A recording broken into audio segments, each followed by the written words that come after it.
Alright guys, so we gotta talk about Pokemon Sword and Shield here again. This is about the fourth video in a row I've had to make talking about Pokemon. Now, some of this news is a few days old. I intentionally waited a few days to talk about this to sort of gather my thoughts about things and maybe calm down a little so I'm not just like ranting and raving like an insane person. But anyway, so the whole Dexit controversy happened a while ago. That was what the last video I made was talking about. And since then, we have gotten a little bit more information. Junichi Masuda and Shigeru Omori from Game Freak have gone around and done a few interviews with a few different places, talking some more about their thought process and their how they came to the decision that they did, and also giving a little bit more information too. And frankly, things have gotten worse since then. But anyway, so the first thing I guess we should talk about, we did get confirmation of this once they mentioned this during the Treehouse segment, but the way they phrased it, people weren't really sure exactly what they meant, but now they've clarified, and it is the pretty much the worst thing that everybody thought that they could have meant. They did confirm that both Mega Evolution and Z moves are being completely removed from Pokemon Sword and Shield. So that means the entire concept, the entire mechanics are not going to be in the game. Now, I'm assuming this also would include Primal Reversion, since it's pretty much the same thing as Mega Evolution, kind of, sort of. So I assume that means the Primals are out too. Now, I know both Megas and Z moves were kind of polarizing things. Some people loved them and some people hated them. I was in the camp that I liked both these concepts a lot, especially Mega Evolution more so because it gave us cool new designs. Which a lot of people, are mouthing about the Megas being removed more than the Z moves, I think because of the new designs. But I think they're forgetting that Z moves are necessary in order for Necrozma to Ultra Burst into Ultra Necrozma. So that means Ultra Necrozma has been removed too. Now I highly doubt that Necrozma would even be in the Galar Pokedex anyway, so I guess it doesn't really matter too much because that means all of Necrozma's forms are gone in the first place. But still, so all these are removed. I really hate this. I am not a fan of this. What they're basically doing, they are replacing both these mechanics with the new Dynamax thing, which I was willing to give the Dynamax thing a chance. I didn't like it as much as a concept because it's just your Pokemon getting big as fuck for no reason. But mechanically, as far as like how it would impact gameplay and stuff, I thought it might be interesting and was willing to give it a chance on that basis. But since we know now that it's straight up replacing the previous mechanics, I think it's really not a good substitute for replacing it shouldn't be replacing these old things. Like as another option alongside them, I think it would be okay. But outright supplanting both Megas and Z moves, I think, is a terrible decision. And part of the reason that it really upsets me the most is that the last two generations, when these things were introduced, the entire lore of the regions were based around these things. Like Kalos's entire lore was based around Mega Evolutions. Alola's entire lore was based around Z moves. And then, I guess to a lesser extent, also Hoenn's lore because of the remakes.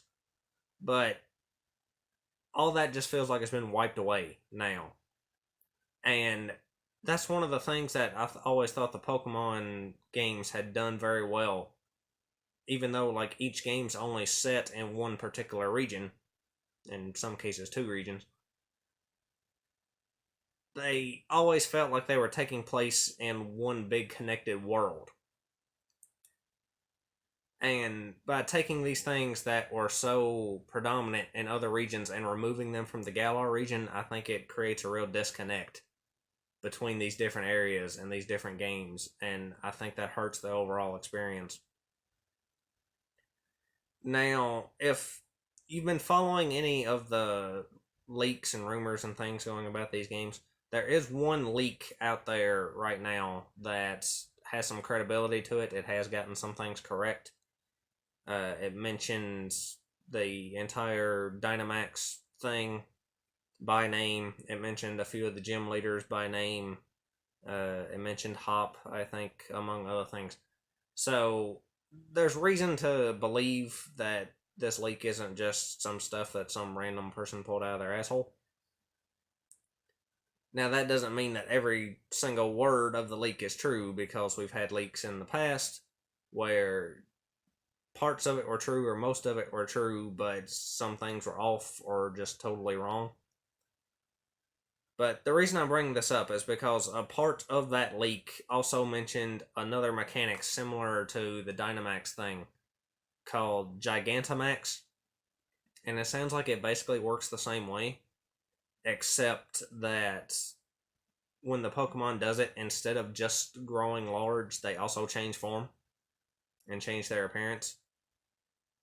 So I've seen some people speculating that if the Gigantamax thing is real, then maybe like any of the Pokemon who could Mega Evolve, when they Gigantamax, then they'll take on the appearance of their Mega, basically, so that they'll repurpose the Mega designs and make them into Gigantamax designs. And frankly, if they did go that direction, I think it would actually make me more mad than I am now. Because it's just a needless change that doesn't really help anything. And it takes something like Megas could be used anywhere, and the Dynamax, Gigantamax thing is only going to be able to be used in certain situations. So it's just putting another limit on something and basically making it worse. So I would not be a fan of that decision. If, again, the whole Gigantamax thing could be total, complete bullshit. But regardless of if it is or not, I don't think that they should repurpose the Megas in that way just to get those designs into the game. They shouldn't have been removing them from the game in the first place. If you're worried about them being in the game, then don't remove the fucking mechanic.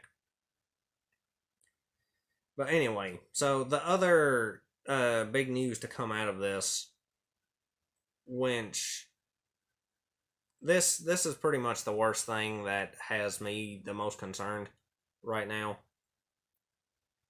They said that they made it clear in these interviews that the decision to remove part of the Pokemon from these games and to not include the National Dex isn't just something that they decided to do only for these games because of whatever reason. They made it clear that this is going to be the direction that they're taking going forward. And they made it sound like all the Pokemon games from now on are not going to have all the Pokemon in them. And this is going to become the new standard.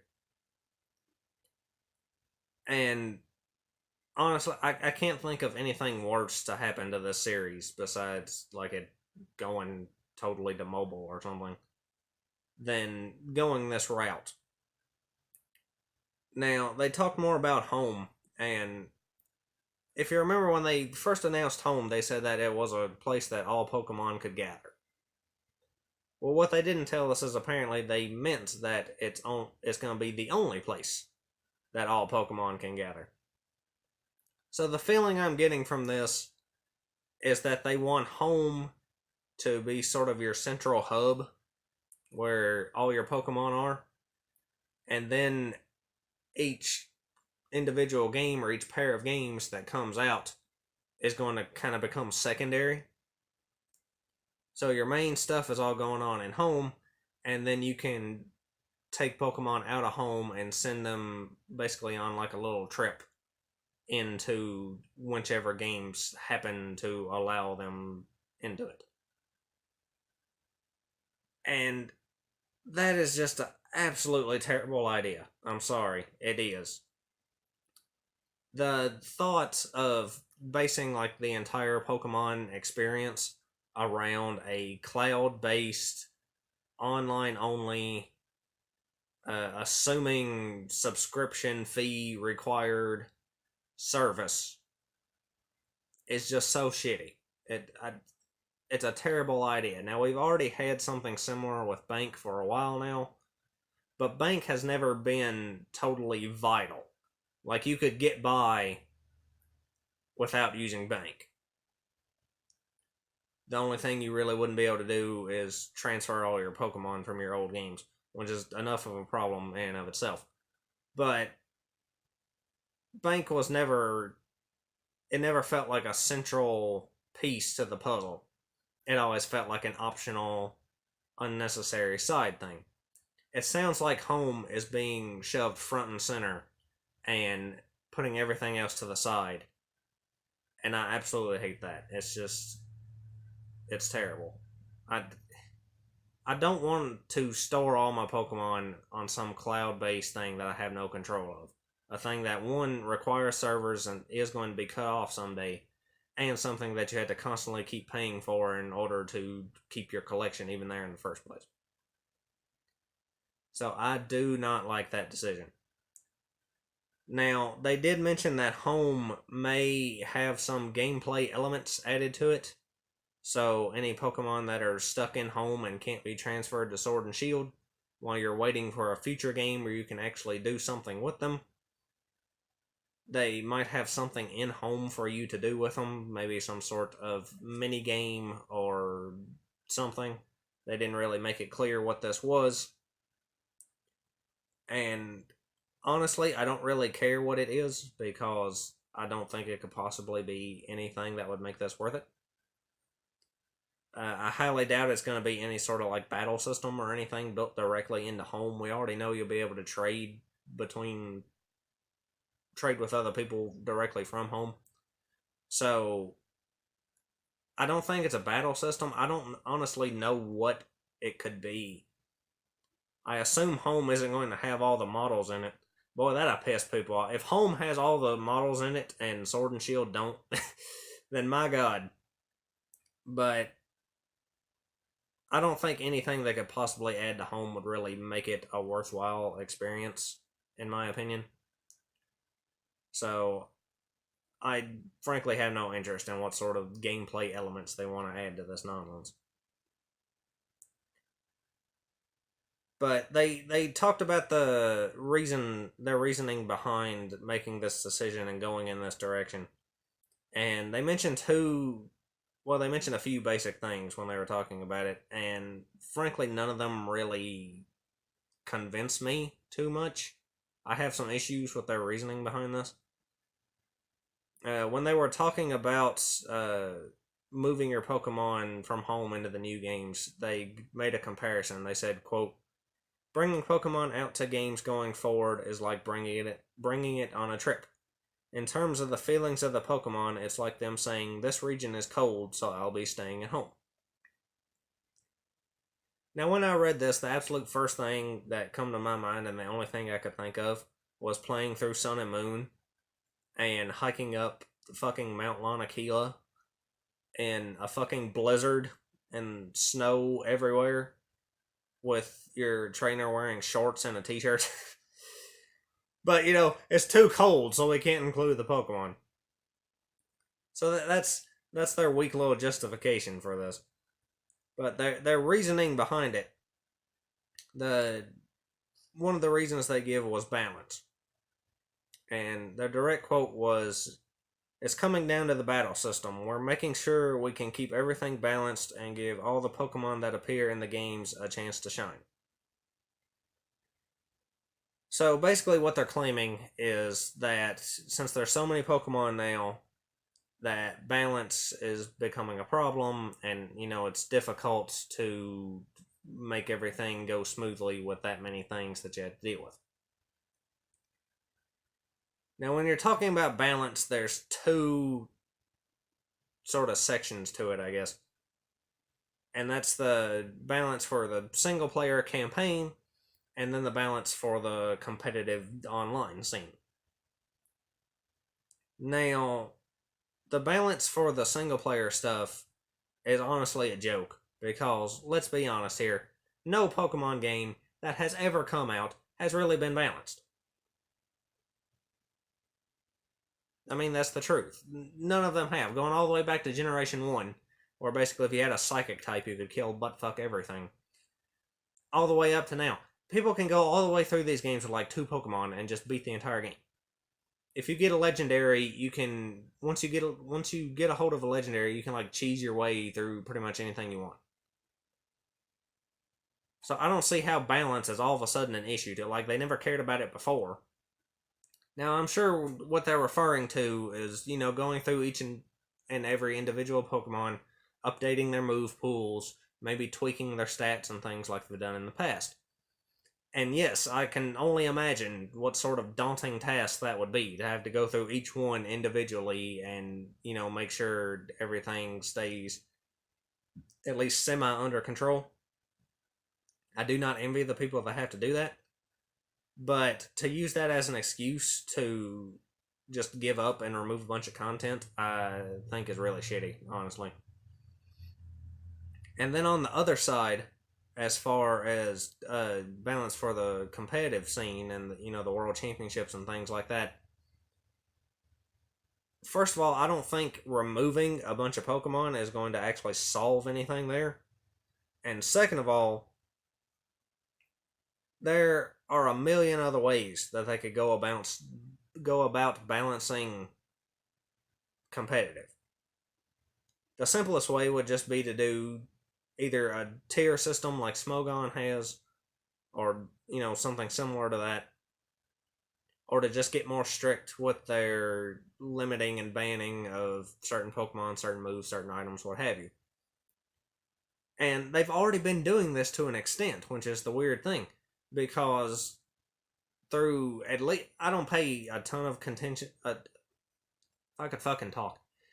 I don't pay a ton of attention to the competitive stuff because I don't play competitively. But I know at least through Gen 7 they've had limits on which Pokemon you can use. I'm pretty sure Gen 6 did too. They limited it to Pokemon actually caught in the region and put restrictions on the amount of legendaries and the amount of mythicals and things you could have on your team. They've already done limits to this before. And that's a much better solution to that problem. Now, another thing that a lot of people complain about that do play competitive is that, a lot of people end up using like the same Pokemon. You see the same 5 or 6 Pokemon all the time. I don't know why they think that removing a bunch of options is going to make that more diverse. Because you think limiting their options would do the opposite effect and make it even smaller. When ultimately, no matter what you do, regardless of how big your pool of Pokemon is, whether it's 1,000 Pokemon, or 800 Pokemon, or 500 Pokemon, or 100 Pokemon, or fucking 10 Pokemon, there's always going to be the few that people figure out are the best and end up being more prominent in a competitive situation. That's always how it's going to work, no matter what you do. So, I don't buy balance as a reason for removing these Pokemon. It just doesn't make any sense. It doesn't balance anything. All it does is take away your options. Now, the other big reason they gave for this is even more shallow than the first, honestly. And this is the one that's got people really sort of up in arms and arguing a lot about this one. And basically their justification was graphics. They talked about how, they're on a more powerful system now, so the graphics require more work, and you gotta go through all the models and update them and all these things. So here's their exact quote. They said, "The biggest reason for it is just the sheer number of Pokemon. We already have well over 800 Pokemon species, and there's going to be more added in these games. And now that they're on the Nintendo Switch, we're creating it with much higher fidelity with higher quality animations." So basically, the takeaway from this is that it's a lot more work to make everything look good in these games, and that's somehow their justification for removing a massive amount of content. Now, as far as me personally, I'm not a big graphics person. I don't really care what a game looks like as long as it's not like total trash or there's a bunch of frame rate issues that interfere with the gameplay or something, to that effect. I don't really care. It's not a big deal to me. Now, when they showed the initial reveal trailer for Sword and Shield back in February, and I saw those graphics, I saw a lot of people complaining, saying, it's not on par with other Switch games, what have you. And they were right, but it wasn't a big concern to me. And frankly, it's still not. When I look at the trailers now, I think it looks fine. It looks okay. It's the best looking Pokemon has ever been, at least. So, I'm not particularly concerned with graphics, but when you're using graphics as a justification for making a terrible decision and removing a ton of content, then it becomes a problem. I don't have a problem with subpar graphics. I do have a problem with a bunch of content being taken away. So I think that's going to cause a lot of people to be more critical of the graphics than they were before. And comparing it to other recent Switch titles, and it really doesn't stand up.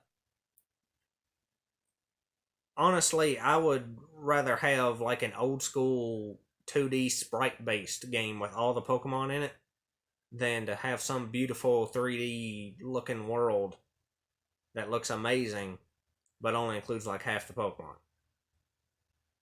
Now, part of that is me just, being a sucker for excellent sprite work. But if they seriously went back and made like a game with Gen 4 style graphics and included all the Pokemon in it and included the mechanics and stuff they've been removing, I would honestly prefer that and buy that in a heartbeat more than I'd be willing to invest into these games. Now, this whole thing has caused a big discussion about, what goes into making the graphics and what goes into game development and all that. And I'm going to be totally honest, I don't know fuck all about game development. Okay? I'm not an expert on this at all. I'm not going to pretend to be. I don't know the entire process that these people have to go through in order to, get to the end product. But I do know that these games are using the same models that they've been using since X and Y. Now, they are improved. They've got better textures and, new animations and things added.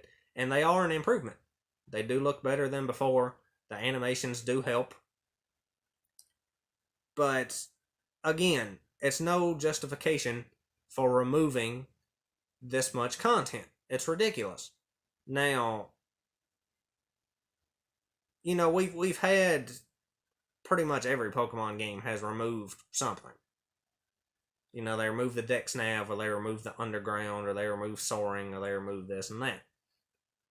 But it's never gotten to the point where it's affected actual in-battle mechanics, like Mega Evolution, like Z moves, and it's certainly never gotten to the point where it's actually affecting the Pokemon themselves. I don't care how beautiful the animations are for the Pokemon that are in the game. It's not a justification for this. It's just not.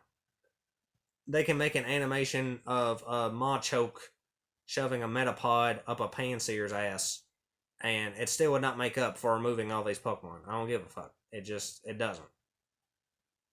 Now, my question is, why weren't getting the Pokemon into the game their top priority to begin with? Like, that should be their number one thing to do. Putting the Pokemon in a Pokemon game seems like it's kind of important to me. So, people have been saying that, that they should wait and they should delay the games, they should do this and that.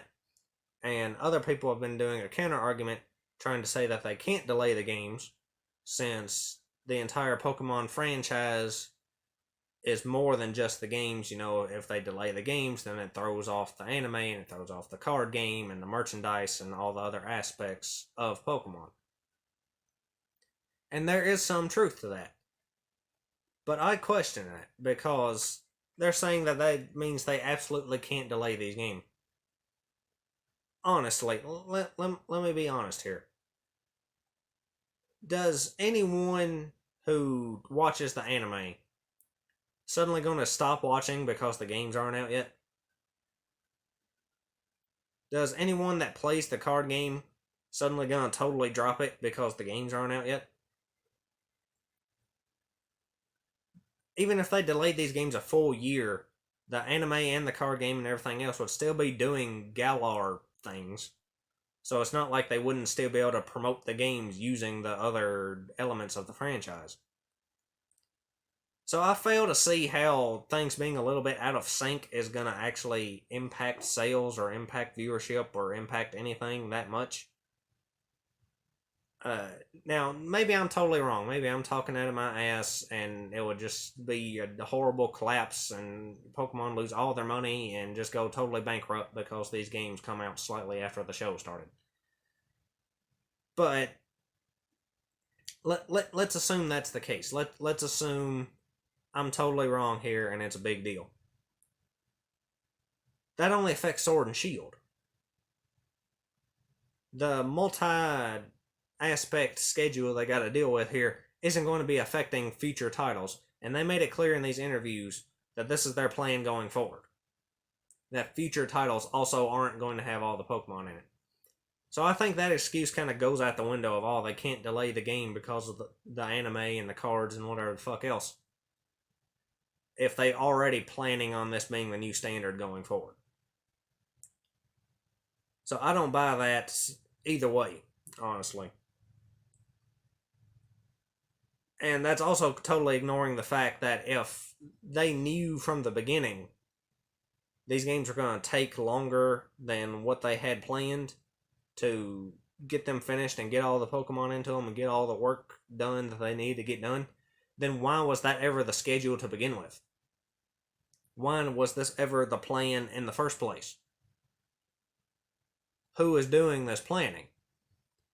Now, again, I don't know any behind the scenes information, so I don't know if it's Game Freak, saying this is when the game's coming out and everyone else planning around that.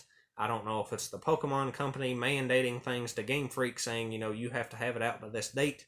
I don't know if it's Nintendo overseeing everything and having them on a tight schedule, which honestly I doubt since, recently we've had a lot of other Nintendo games get delayed in order to get to the quality level that they needed. So I don't specifically want to chew out Game Freak here when it could be the Pokemon company or it could be Nintendo or it could be whoever else. But whoever's in charge of this planning and the scheduling and things like that, it's obviously causing a problem. Now Pokemon has been sticking to a yearly or a semi-yearly release schedule for a very long time now. Occasionally we miss a year, but more often than not, every year we get a new Pokemon game. Is this a situation where they just want to stick to that schedule and they absolutely refuse to deviate from it? And that's what's causing all these problems, causing them to have to cut corners and not lengthen their development time in order to make the more quality product that people expect? Maybe it is. Maybe that's the whole problem here. Maybe it's, people have been calling Game Freak lazy. Maybe it's not laziness, maybe it's stubbornness. And not necessarily stubbornness from Game Freak. Again, whoever's in charge. Stubbornness from Nintendo or the Pokemon company or whoever the fuck. But maybe that's what it is. Maybe it's a stubbornness to stick with the way that they've always done things when the way that they've always done things simply isn't working anymore. You're on an HD console now. You got more power than ever. You've got more Pokemon than ever. You've got a larger workload than ever, but your staff is still tiny. And also spread thin across multiple projects. You're still developing things on roughly the same timetable that you were before. You're still using a similar process to the way things were before. And this is not Game Freak's first games on the Switch. They come out with the Let's Go games, and they talked about how they learned a lot from developing those games. So they should have some kind of idea about what has to go into developing things for a console like this. It never should have been the plan to begin with to be on the schedule if you knew you couldn't get all the Pokemon into it. Getting all the Pokemon into the games should have been your top priority. You can worry about improving animations and, adding new mechanics and adding this and that later. That should be secondary to getting the basics done first. So I feel like this entire thing is just a situation where they have their priorities out of whack and they're too stubborn to change their ways in order to get the quality to the level that it needs to be. And part of the reason I get that sense is that multiple times throughout this interview, Masuda talked about how, getting all the Pokemon into the game is too hard to do. He said even in future titles, it could be hard to do. Which that sounds so weird to me. I don't know. Maybe I'm totally wrong here, but off the top of my head, I can't think of any. Has anyone else ever heard a developer use that excuse for not being able to do something in a game? I've never heard any developer say something was too hard to do. I've heard developers say that they don't have enough money to do things. I've heard developers say that, they can't do things because of, arbitrary guidelines or restrictions placed on them by like rating boards or platform holders or what have you. But never once have I heard a developer say we can't do it because it's too hard. That just sounds really strange to me. But that begs the question, why is it too hard? It can't be a budget problem. You cannot convince me that the highest grossing franchise of all time is having budgeting problems and just doesn't have enough money to, pay the people to produce this. I don't buy that for a second. It can't be money problems. We know it's not technical limitations. The Switch is more than powerful enough to handle this. It's not like it's some, make your eyes bleed 4K graphics or anything. The Switch can handle it just fine. The only possible reason I could think of that it's too hard would be time constraints. And again, where are the time constraints coming from? Is it the yearly release schedule that they're either being forced into or stubbornly sticking to by their own choice? That is the only thing that makes any sort of sense to me. Is that they're just stuck on this schedule and either they can't or they won't get away from it, and they're cutting every corner that they possibly can to stick to it. They're totally changing the entire direction of the franchise in order to accommodate this. And they talked about how it was inevitable and, they had to make the decision sooner or later. Why? Tell me why. You've been doing it up till now. Ain't seemed to have had too many problems. Now you're on a more powerful console that can do more things. Why was it inevitable? I see no reason why it's inevitable, other than choosing for it to be. Yes, we're at over 800 Pokemon. If you count alternate forms and things, it's close to or over 1,000 different models that you have to, go through and work on. Yes, that's a lot. I'm not pretending like that's not a ton of work. Yes, it's a shit ton of things you have to do to make these games. But Pokemon is one of the biggest series of all time. The absolute highest grossing franchise of all time, when you include everything, not just the games. I think if there is any franchise in any company in the world that should be able to put everything they have into these games and take that extra step to do things that no other company has done and make sure that that quality is where it needs to be, then it's Pokemon. I don't buy for a minute that this was inevitable and we couldn't do it. Now, decades down the road, when we're on Generation 20 and we got but fucking 50,000 Pokemon, okay, maybe that's a little bit different of a situation. But I see no reason why they couldn't increase their staff or increase their development time or do what needed to be done to get this to the level that it should be. I don't buy these excuses. I don't buy these reasonings. I don't believe it. I don't accept these arguments. Now, at this point, I said in my last video I was undecided about what I was going to do with these games. At this point, I've come to the decision that I'm at least not going to get them at launch. I always get main series Pokemon games day one. Always. Not counting Let's Go. I'm not getting into that again.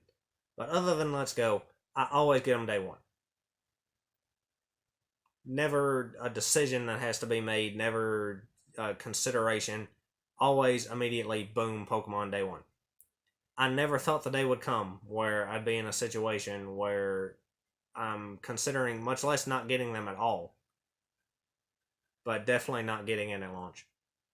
I think it's to the point where the fandom has to send a message to Game Freak and send a message to Pokemon that this is not okay and this is not acceptable, and basically demand a higher quality. I feel like if we can't sort of right the ship at this point, then it's going to be all downhill from here. They've already laid out that this is going to be their plan going forward, that they've got no intention of making any more Pokemon games with all of the Pokemon in them. And I think that alone automatically would lower every future Pokemon game to an entirely lower tier than all the past ones have been. Because it's just a terrible decision. It's less content for a higher price. And there's just really no justification for going down this route when you don't have to. So I feel like this is our chance to send a message and make it clear that we're not happy about this. And, I can make a million videos and tweets and posts and whine about it on the internet all I want. But ultimately, what speaks loudest is money. And I think now is the time to send that message. And it might be the only chance we have. Now, honestly, I don't want to be pessimistic or defeatist or anything like that. But I don't expect these games to, bomb or anything. I expect these games to do very well. The Let's Go game... Honestly, the Let's Go games were worse than this. And they still sold 10 million copies. So, I think this will easily, surpass those games, regardless of what issues are in the game, regardless of how the graphics look or which Pokemon are included or excluded or whatever. Partially because, there's a ton of kids buying these games primarily, and any kids aren't gonna know about, much less care about, any of this whole Dexit fiasco. They're just gonna be, they're gonna be in the aisle at Walmart's and say, look, mommy, Pokemon, and the parents are gonna buy it for them because it's Pokemon and they want it. That's no more thought is gonna go into it than that. So, I don't expect the sales to drop a huge amount, unfortunately. Regardless of how many, angry adult fans refuse to buy these games over these decisions. I hope that it's enough to make a big impact and sort of send a message, but I'm not going to be holding my breath on it, especially since I'm well aware that a lot of the adult fans are also either not bothered by this enough to not get the game, or straight up don't care and are making every justification in the world to try to explain why removing content is a good thing, which is absolutely asinine that that's even going on, but, honk honk, I guess. Also, by the way, I love all these people. I've seen them in the comment sections talking about how, I expected this. I'm surprised it took this long. Bullshit. You didn't expect fuck. I don't buy that for a second. No one expected this. No one. I don't want to hear that. If anyone expected this, It's really strange to me that not a single one of them ever talked about it before now. I defy you to scour the entire internet and find a single post anywhere prior to E3 last week where someone said that, oh, I bet the next Pokemon games won't have all the Pokemon in them. No one said that because no one expected it. You're full of shit. But anyway, I've rambled for way too long about this. But anyhow, I guess that's all I got to say. So, lots of luck to you and yours.